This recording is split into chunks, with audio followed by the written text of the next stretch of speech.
Halfway through 1948, the war was not only continuing to brew with the galactic invaders, but also amongst leaders on Earth themselves. Stalin's forces had invaded Italy, and without German support, they stood no chance.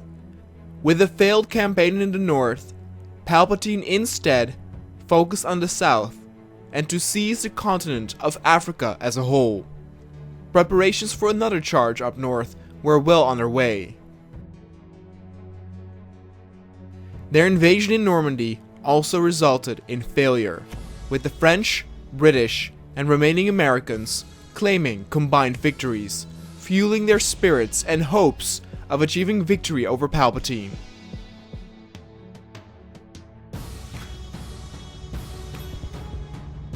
In Central and South Africa, multiple nations were still present. It was already clear that they could not withhold the advance of the stormtroopers and clones, and therefore were ordered to evacuate to the nearest countries that welcomed them.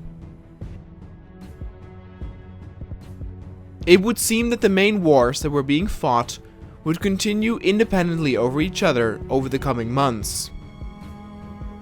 Once the Soviets would take over Europe, and once Palpatine claimed Africa, they would face each other. Republican Spain, under lead of José Diaz, swore allegiance to the Axis back in the day and was now paying the price. But it was the Free French that were invading them, and not the Soviets. France hoped to strengthen their position with this move, after having lost some ground to Germany.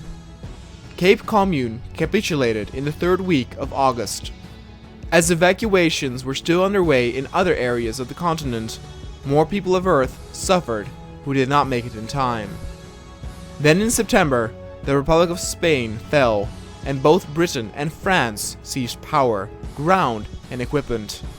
But they feared what the Soviet Union had become now to the east, and with them on their doorstep, it was but a matter of time before they would be handed an ultimatum. Portugal had allied themselves as well with the Axis, and the same fate of Spain befell upon them too. In the Middle East, Palpatine unleashed his new campaign.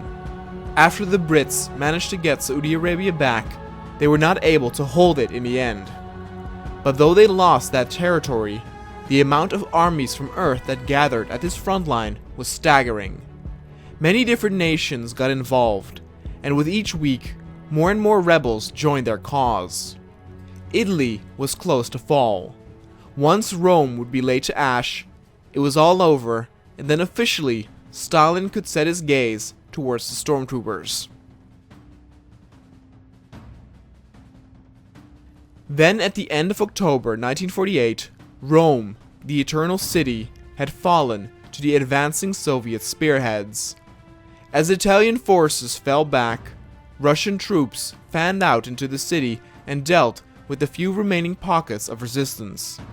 Most historical landmarks appeared to have suffered little damage, although there were conflicting reports that the Pantheon was raked by machine gun fire.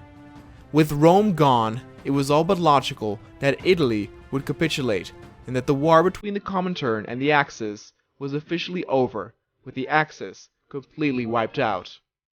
Changes and distributions among Central Europe were done immediately. Governments serving the Soviet master were set in each nation to ensure that Stalin would rule here too with the iron fist. In Germany, Wilhelm Pieck of the KPD was put in charge to act as Russia's war dog if Palpatine managed to reach into Europe. In Italy, Mussolini was replaced by Palmiro Togliatti, who would be tasked with securing resources for many armies of the Comintern to ensure resupply and manufacturing could continue according to schedule. By now, things were starting to look up for the people of Earth.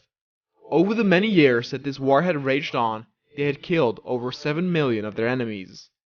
Now they stood united, almost 20 million, whereas Palpatine had 10 times less stationed on Earth. With the war in Europe being resolved, Stalin immediately ordered fresh troops to be sent off towards Africa and pushed the galactic invader back to the seas.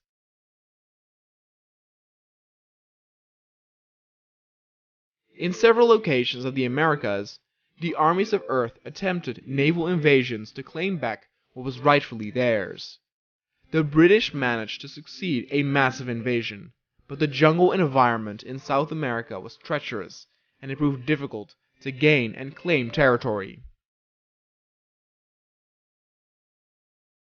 The Soviets attempted an invasion directly into the US, but they were soon surrounded. Palpatine made sure that the US coast was secure all over.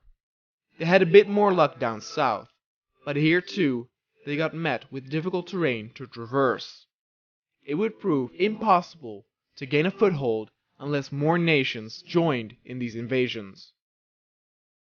Though multiple occurred at the same time, it was but a mere drop of water on a hot stove. Palpatine feared nothing, and felt that his Americas were safe. But his Africa, not so much, as the armies of Earth headed closer and closer to former Egypt. More nations joined, and though everyone spoke a different language, they all had the same goal. It was ironic in a way that with Germany losing, it achieved what its former government wanted, for all to fight under one banner. By 1950, the armies of Earth had prepared a massive assault campaign to retake Africa. Once they would be re-established, they would focus on taking the Americas back.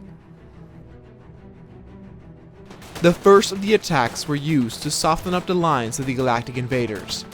With the front line widening after the bottleneck of the Suez, both clones and stormtroopers were shoulder to shoulder as heavier walkers, including massive spider-like walkers, were called in for reinforcements.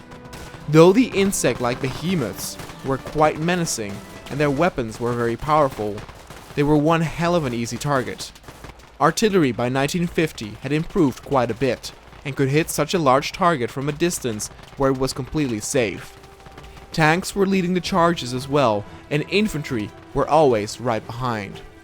Rumors were spreading that the Army Tech branches were working on a new type of transport, flying vehicles that could hold many infantrymen at once and drop them into the combat zone in the blink of an eye. This was the future, some argued. Weapons also gradually changed to more automatic ones, and many believed that this campaign would demand even more drastic changes to come on how the people of Earth would do warfare with one another. It would be a campaign that would last many months, years, or some even believed decades. But by October of that year, Stalin handed indeed an ultimatum to the Allied faction. He was of the opinion that communicating with the other factions did not go as smooth as could possibly be.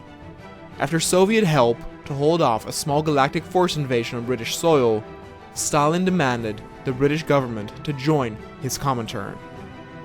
If not, Stalin promised war, and so he got his hands on the British Isles as well. France refused the ultimatum, but paid in blood for this answer. Spain at the same time befell this fate once again, since they were previously liberated by the Allied French. Communists from within riled up and piled up corpses left and right in the name of the true ruler of this new world, their revered leader Stalin. Poor Greece got crushed as well. After having their government reinstated and things had calmed down over the past 2 years, they were this time invaded by the Soviets themselves, who had no trouble crushing them under their boot. When Greece fell once more, Stalin even kicked them while they were down, as he announced them as cowardly. This did not gain him any favors in terms of love from the Greek citizens, and thus, as 1950 was drawing to a close, it seemed Europe was once again intermingled in a war from within. But some people could see why this was happening. With the ever-increasing power and grip that Stalin held, he would be an absolute dictator over the entire world. A red world. In December, Paris fell as Soviet tanks paraded throughout the streets, showcasing all the power and might of Stalin the Almighty. The Comintern was slowly swallowing the entire world, but the Allies were not completely obliterated yet. Stalin would now set his focus on Asia, and eventually on Australia.